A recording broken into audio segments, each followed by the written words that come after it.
மன்னியுங்கள் ஷெஹன்ஷா, வருவதற்கு சற்று நேரமாகிவிட்டது. தங்களின் கட்டளைப்படி தங்களுடைய 3 முக்கியமான பேகங்களை இங்கு வர வைத்திருக்கிறேன்.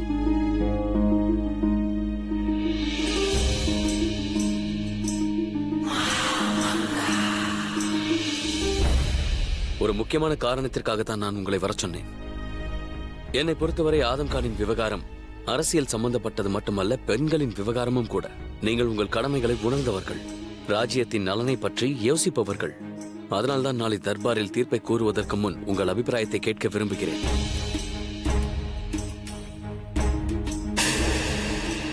உங்கள் மனதில் தோன்றும் கருத்துக்களை நீங்கள் என்னிடம் தாராளமாக கூறலாம். ஏனென்றால் நாளை நான் தவறான தீர்ப்பை வழங்கிவிடக் கூடாது.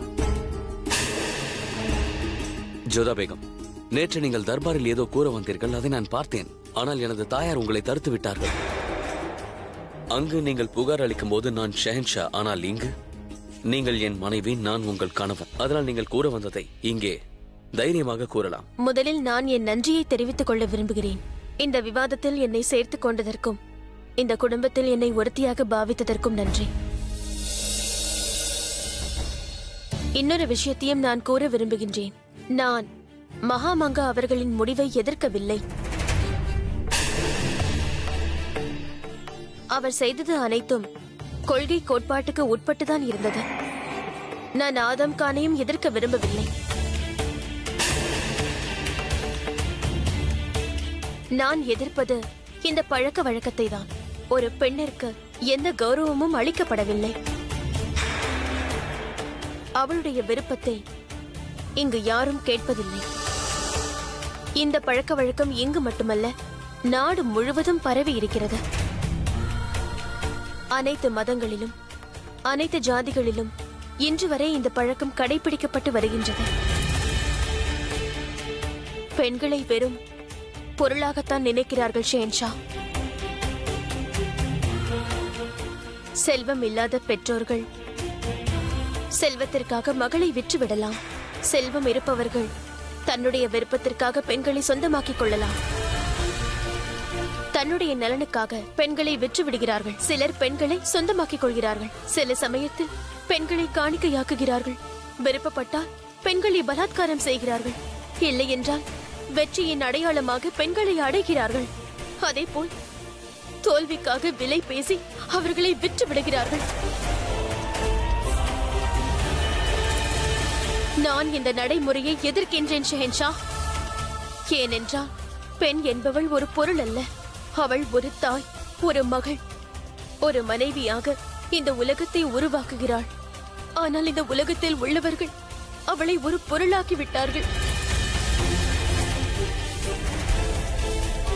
இந்த மொத்த அமைப்பையும் நாம் மாற்றி அமைக்க வேண்டும் ஷெஹன்ஷா. இதை நாம் மாற்றியே ஆக வேண்டும். ஜோதா பேகம், உங்களின் மனவேதனையும் அழுத்தமும் எனக்கு நன்றாக புரிகிறது. ஆனால் சமுதாய கோட்பாடின்படி ஒரு பெண் தன் கணவன் கூறுவது போலவும் பெற்றோர்கள் கூறுவது போலவும் நடந்து கொள்ள வேண்டும். நீங்கள் கூறுவது போல் செய்ய வேண்டும் என்றால் நான் ஒரு புது சட்டத்தை உருவாக்க வேண்டும்.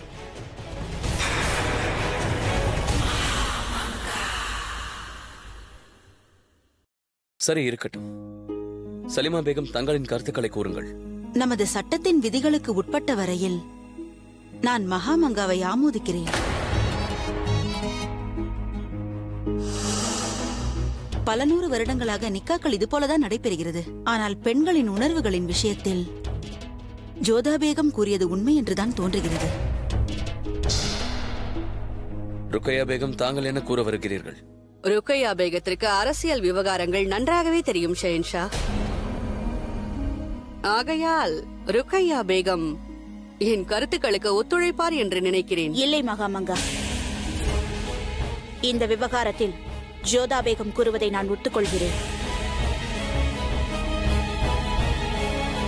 ஒரு பெண்ணுடைய மதிப்பு, கௌரவம் என்ற விஷயத்தில் ஜோதா சரியான முடிவெடுத்திருக்கிறார். ஒரு சிறுமிக்கு விருப்பம் இல்லை என்கிற போது வயதில் மூத்தவருக்கு திருமணம் செய்து வைப்பது என்பது மிகப்பெரிய குற்றமாக நான் கருதுகிறேன். தஸ்லீமின் விஷயத்தை எடுத்துக்கொண்டால் தனக்கு அநியாயம் நடக்கிறது என்பதை அவளை விட நன்றாக வேறு யாருக்கு தெரியும் ஷெஹன்ஷா?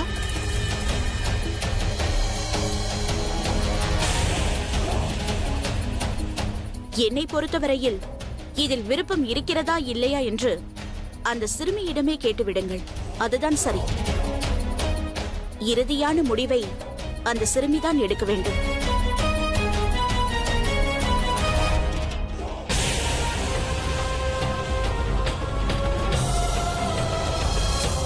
உங்கள் மூவரின் கருத்துக்களை நான் மனப்பூர்வமாக ஏற்றுக்கொள்கிறேன். நிச்சயம் நான் அதை ஆலோசிப்பேன். பெரியம்மா, நாளை தர்பாரில் நான் தஸ்லீமை சந்திக்க விரும்புகிறேன்.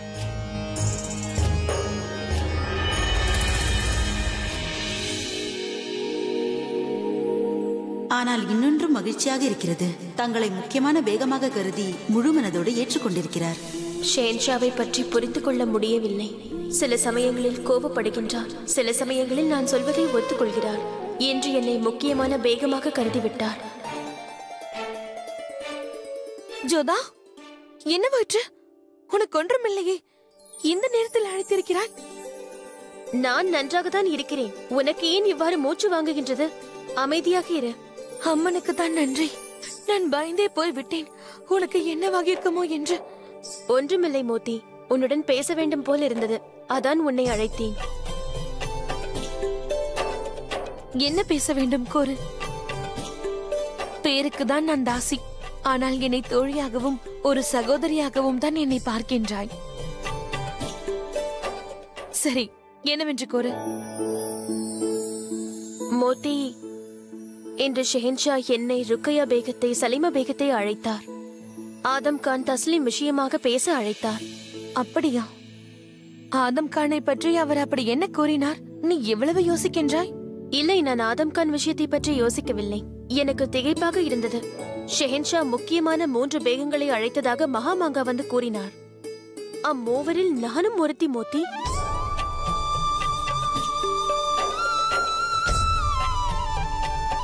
உண்மையாகவா ஜோதா? மகிழ்ச்சியாக இருக்கிறது. இந்த மாளிகையில் உனக்கு எந்த இடம் கிடைக்க வேண்டுமோ அந்த இடம் கிடைத்து விட்டது. எனக்கு புரியவில்லை, என்னால் நம்பவும் முடியவில்லை. ஷெஹன்ஷா எதற்காக என்னை அவ்வாறு நினைக்க வேண்டும்? அது சரி, உன் பிரச்சனை என்னதான் ஜோதா? ஷெஹன்ஷா உன்னை நம்பாமல் போனாலும் ஆச்சரியம், ஷெஹன்ஷா உன்னை நம்பினாலும் ஆச்சரியம். நீயே கூறு, ஷெஹன்ஷாவின் முக்கிய பேகம் ஆனதில் உனக்கு மகிழ்ச்சியா இல்லையா? எனக்கு தெரியவில்லை மோத்தி, அதற்காகத்தான் உன்னை இங்கு அழைத்தேன். விஷயம் என்னவென்றால், நீ இனி கவலைப்பட வேண்டிய அவசியமில்லை. என்று உனக்கு தூக்கமே வராது. ஒருவருக்கு இப்படி ஒரு பதவி கிடைத்தால் இவ்வாறுதான் இருக்கும். நீ சிறிது நேரம் தனிமையில் இருப்பதே நல்லது. இன்னொன்று, இதை நீ தயவு செய்து புரிந்து கொள். ஷெஹன்ஷா செய்தது முகஸ்ருதிக்காக செய்யவில்லை, மனதார செய்திருக்கிறார்.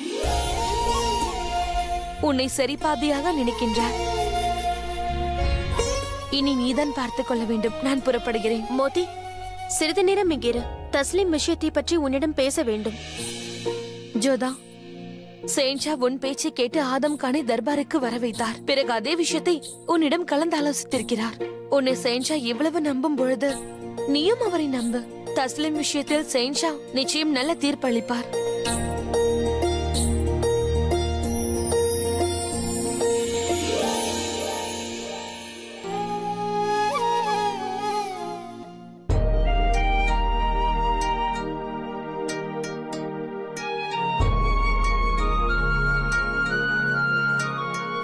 உண்மையை கூற வேண்டும் என்றால் எனக்கு கிடைத்த சிறந்த பரிசு ஜோதா பேகம் அளித்ததுதான்.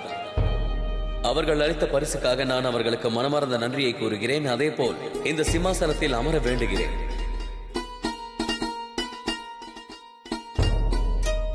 உங்கள் யோசனை என் மனதை மாற்றிவிட்டது ஜோதா பேகம்.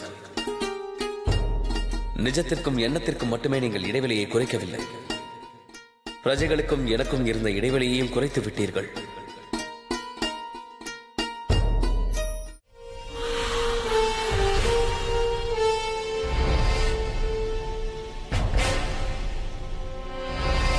சலாம் சலாம்.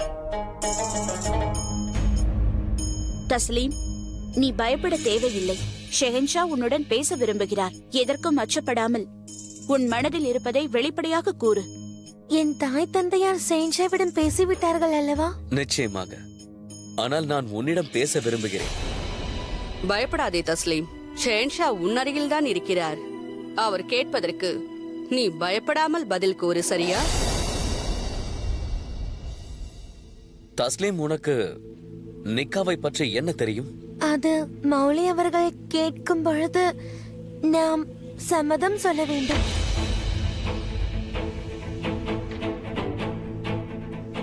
பிறகு நல்ல வஸ்திரங்களும் விருந்து சாப்பாடும் அப்பொழுது கொடுக்கப்படும்.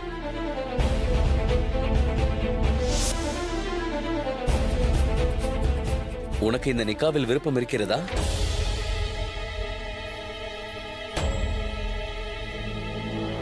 ஆம்.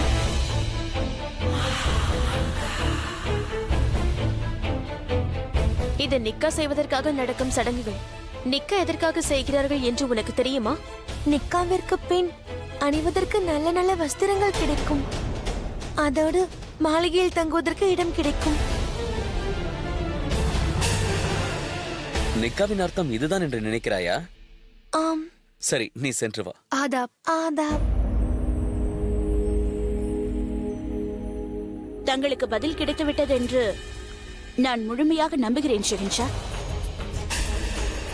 நிக்காவிற்கு எதற்காக சம்மதித்தாள் என்று தங்களுக்கு இப்பொழுது நன்றாகவே புரிந்திருக்கும்.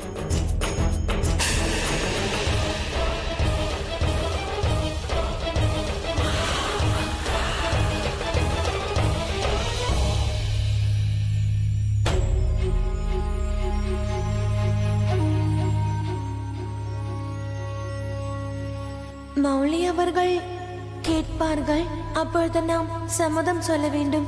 உனக்கு இந்த நிக்காவில் விருப்பம் இருக்கிறதா? ஆம். எனக்கு இதுதான் புரியவில்லை. தஸ்லீம் நிக்காவிற்கு எப்படி ஒப்புக்கொண்டாள்? அவளுடைய பெற்றோர்கள் அவளை மிரட்டி இதற்கு ஒத்துக்கொள்ள வைத்திருப்பார்கள். ஞாபகம் இருக்கிறதா? அன்று ஆதம் கானை பார்த்து பயந்து என் பின்னால் வந்து ஒளிந்து கொண்டாள். ஒரு பெண் ஆதம் கானை பார்த்து இவ்வளவு பயப்படும் பொழுது திடீரென்று ஷெஹன்ஷாவிடம் நிக்காவிற்கு சம்மதம் என்று எவ்வாறு கூற முடியும்? நிச்சயம் ஏதோ ஒன்று நடந்திருக்கின்றது.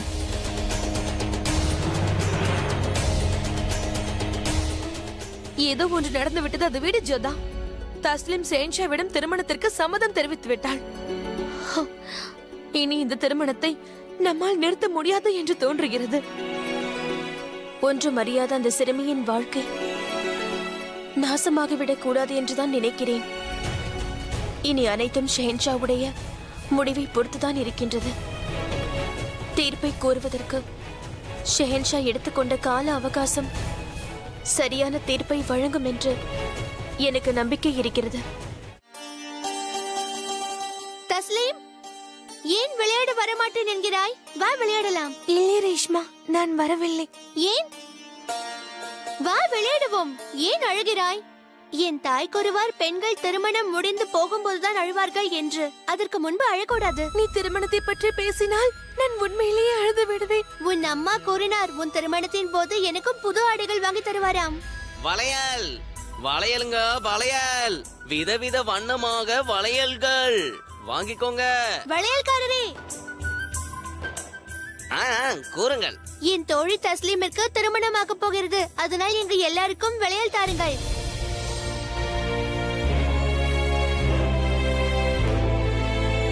ஆமாம், இங்கே யாருக்கோ திருமணம் என்று நான் கேள்விப்பட்டேன். அதற்காகத்தான் வண்ணமயமான வளையல்களை கொண்டு வந்திருக்கிறேன். தஸ்லீம், எங்கு சென்றாய்? ஏன் வருவதற்கு இவ்வளவு நேரம்? வளையல் வாங்கிக் கொள்ளுங்கள், வளையல் வாங்கிக் கொள்ளுங்கள். ஐயா வளையல்காரரே, இங்க கொஞ்சம் வாருங்கள். இதோ வருகிறேன், சற்று பொறுங்கள்.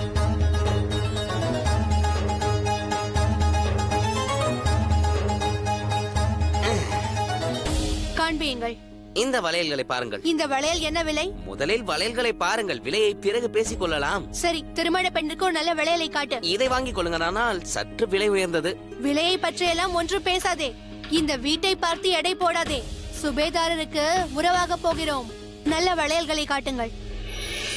இவற்றை பாருங்கள். பிரமாதம். இவை அப்படியே மகாராணிகள் அணியும் வளையல்கள் போல் உள்ளதே. ஆமாம், என்னுடைய வளையல்கள் என்றால் ராணிகளுக்கு பிரியம். போதும் போதும், உன் பேச்சை நிறுத்து.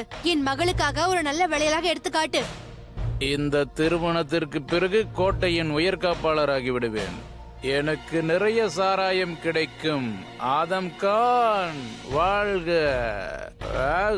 என்ன பார்த்து கொண்டிருக்கிறீர்கள்? இவளுக்கு வளையலை போடுங்கள். எனக்கு வளையல் எல்லாம் வேண்டாம். நான் திருமணம் செய்து கொள்ள மாட்டேன். ஆதம் கான் கெட்டவர். அவ்வாறு கூறக்கூடாது. வளையலை அணிந்து கொள். நான் கூறுகிறேன் அல்லவா, திருமணம் செய்து கொள்ள மாட்டேன். அதிக பிரசங்கி, எங்கள் வாழ்க்கையை கெடுக்க நினைக்கிறாயா? உன்னால் ஒன்றும் செய்ய முடியாது. நாங்கள் கூறுவதைத்தான் நீ செய்ய வேண்டும். உன்னை ஆதம் கான் அவர்களுக்கு தருவதாக வாக்கு கொடுத்து விட்டேன். சகின்ஷாவிடமே கூறிவிட்டோம். உனக்கு நிக்கா நடக்க போகிறது. உனக்கு பிடித்தாலும் பிடிக்காவிட்டாலும் இந்த நிக்கா நடக்க போகிறது. நீங்கள் என்னை அடித்ததால் தான் நான் நிக்காவிற்கு ஒப்புக்கொண்டேன். வாயை மூடு. ஏன் குழந்தையை அடிக்கிறீர்கள்? திருமணத்தில் விருப்பம் இல்லை என்று கூறுகிறவளை நீங்கள் ஏன் கட்டாயப்படுத்துகிறீர்கள்? என்ன கூறினாய் வளையல்காரா?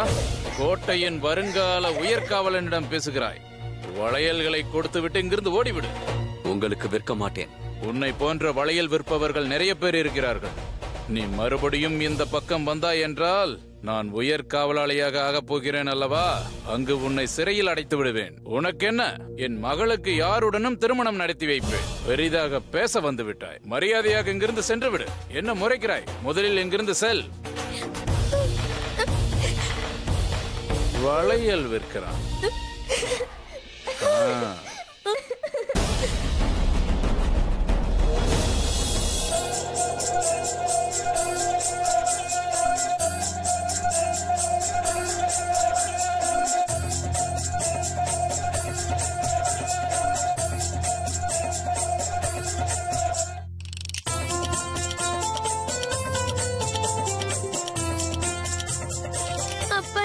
திருமணம் வேண்டாம். பேசாதே. எனக்கு திருமணம் செய்து கொள்ள விருப்பமில்லை. என்னை கட்டாயப்படுத்தாதீர்கள்.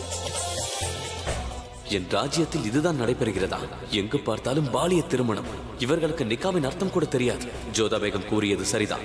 இப்பொழுது முடிவெடுக்க வேண்டும். சட்டம் ராஜ்யத்திற்காக அல்ல, பிரஜைகளுக்காக இருக்க வேண்டும்.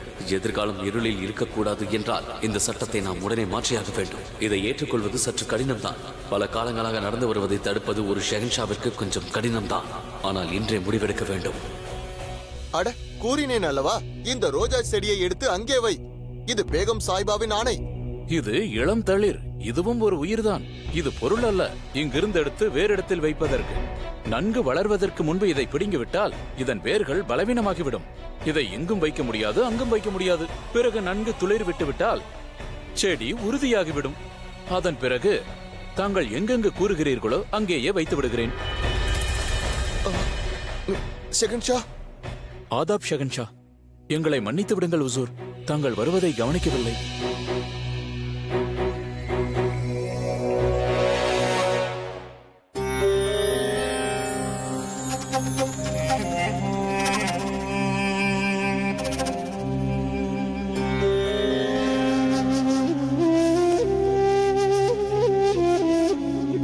ஷெஹன்ஷா அவர்களுக்கு வெற்றி உண்டாகட்டும். நான் வெளியில் மாறு வேடத்தில் சென்று வந்தது யாருக்கும் தெரியாதல்லவா? தெரியாது உசூர். தாங்கள் சரியான நேரத்தில் திரும்பி வந்து விட்டீர்கள். சரியான நேரம் நமது ராஜ்யத்திற்கு தான் வரப்போகிறது அட்கா அவர்களே.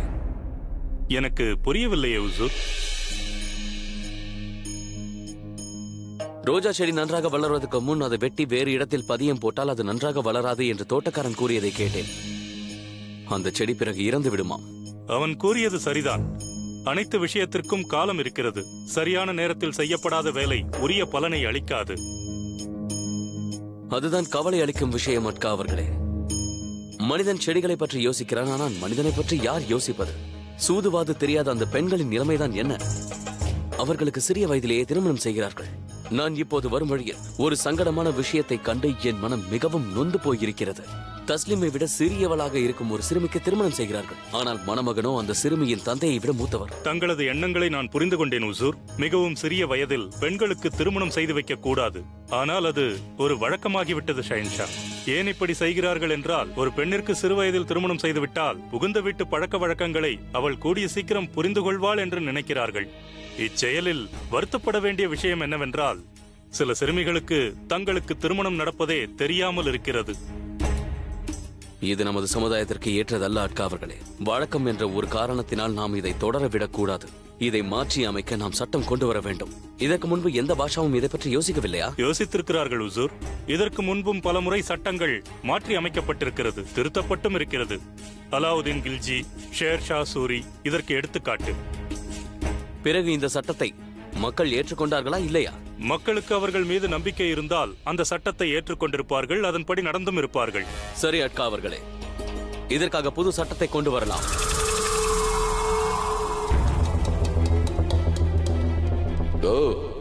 விஷயம் இந்த அளவிற்கு முற்றிவிட்டதா?